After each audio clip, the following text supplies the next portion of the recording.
तरावी preparation का आज था मेरा डे 3, जिसके लिए मैं सुबह सवेरे फजर की नमाज़ के बाद अपने स्टडी रूम में आ जाता हूँ और स्टडी रूम में आके मैं अपना हीटर को चालू कर देता हूँ। अब जिन लोगों को नहीं पता तो मैं उनके लिए बता दूं कि मैंने इस चैनल के ऊपर अपने भूले हुए कुरान के लिए एक मिशन रीमेमोराइजेशन चालू किया था, जिसको कि 12 जनवरी 2025 को मैंने मुकम्मल कर लिया। और अब चूँकि रमज़ान करीब आ चुका है, इसलिए मैं तरावी के लिए तैयारी कर रहा हूँ और इस तैयारी को स्टार्ट किए हुए मुझे 2 दिन आज मुकम्मल हो चुके हैं। आज मेरा तीसरा दिन है। अब रीमेमोराइजेशन के टाइम पर मैंने कुरान पाक को आखिर से याद करना चालू किया था, यानी कि मैंने किया कुछ यूँ था कि 21वें सिपारे से लेके 30वें सिपारे तक गया था। यूँ मुझे आखिरी 10 सिपारे याद हुए, फिर मैं 11वें सिपारे से 20वें सिपारे तक गया, यानी कि दरमियानी 10 सिपारे मुकम्मल किए और फिर आखिर में मैंने पहले सिपारे से 10वें सिपारे तक किया और यूँ मुझे पूरा कुरान मुकम्मल हो गया। और अब रमज़ान आने में ये कोई 45 से 46 दिन पड़े हैं लगभग, और इन्हीं दिनों के अंदर मैंने ये प्लान बनाया है कि मैं कुरान पाक को 2 मरतबा ख़त्म कर लूँ, क्योंकि 45 से 46 दिन पड़े हैं तो मुझे एक ख़त्म 23 या 22 दिन के अंदर करना होगा। अब चूँकि पूरा कुरान मुझे एक जैसा याद नहीं, जो सिपारे मैंने रिसेंटली किए हैं वो मुझे ज़्यादा अच्छे से याद है, और जिन्हें किए हुए मुझे थोड़ा वक्त हो चुका है वो मुझे अच्छे से याद नहीं है।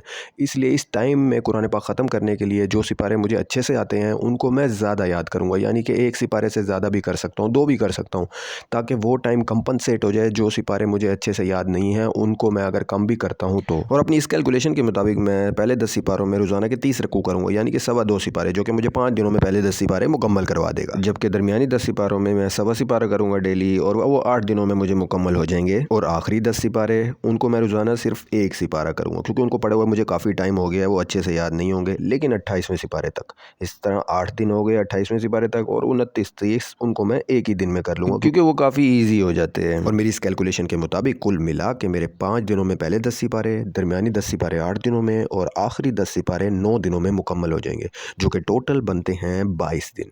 मेरा टारगेट था 23 दिन का, और उससे एक दिन पहले ही हो जाएंगे तो फिर वो मेरे लिए फ़ायदा ही हो गया। सेफ्टी के लिए एक दिन का मार्जिन रख लेते हैं। जिस दिन मेरा मिशन रीमेमोराइजेशन मुकम्मल हुआ था उसके अगले ही दिन 13 जनवरी को मैंने अपनी तरावी ड्रिल का आगाज़ कर दिया था, जिसमें मैंने पूरी सूरतुल बकरा पढ़ी थी। जिस तरीके से तरावी में होता है ना, ठीक उसी तरीके से 20 रकातों के अंदर मैंने सूरतुल बकरा को पढ़ा, और साथ के साथ अपना स्टॉप वॉच पे टाइम भी नोट करता गया, और अपने साथ एक पेपर भी रख लिया। उसके ऊपर ये सब कुछ मैं उस टाइम लिख रहा था, स्टॉप वॉच साथ चल रही थी, ये सब कुछ मैंने उसी दौरान लिखा, और अपनी मिस्टेक्स भी मैं अपनी नोट करता जा रहा था कि किस आयत पे मुझे कहाँ पे अटकन हुई, ताकि अगली रिवीजन में मैं उसको देख सकूँ। तरावी के पहले दिन चूँकि मैंने 20 रकातों में पूरी सूरत बकरा पढ़नी है, दैट्स वाई तरावी ड्रिल में भी मैंने 20 रकातों में पूरी सूरत बकरा पढ़ी और उसका टाइम नोट कर लिया कि कितना वक्त लगता है। अब दूसरे दिन मैंने चूँकि 30 रकू डेली करने हैं पहले 10 सिपारों के अंदर, तो सूरत आले इमरान पूरी और सूरत निसा के 10 रकू कुल मिला के ये बनते हैं 30 रकू, जिसको कि पढ़ने के लिए मुझे 1 घंटा और 11 मिनट लगे थे टोटल। अगर इस तरीके की वीडियोस आपको अच्छी लगती हैं तो इसे लाइक करें और मुझे कमेंट करके बताएं। Then I will try and creating this kind of videos more. मैं मिलता हूँ आपसे किसी अगली वीडियो में, तब तक के लिए अल्लाह हाफिज़।